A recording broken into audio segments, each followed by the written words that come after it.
G'day Australia, I'm Korum E from audiocom.online and Audiocom stores in Western Australia.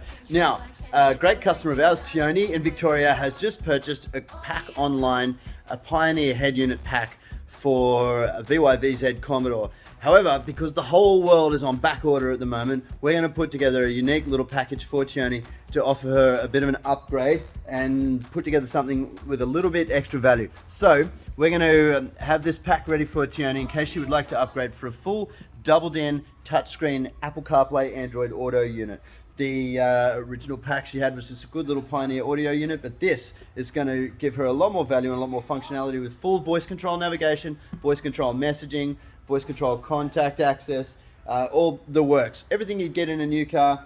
Now with this amazing plug and play interface, she'll be fully connected for a DIY plug and play installation with all the steering wheel controls retained, everything as per factory. A really great little kit, a very snug fit in this vehicle specific, perfectly designed adapter which makes this new Sony doubled-in CarPlay unit fit really nice. So we're going to put that together and get it out to Tioni now and see if that's an upgrade she wants to go for, or she'll have to hang up the Pioneer head unit, which might take months because everything's on back order. Weird time to be alive.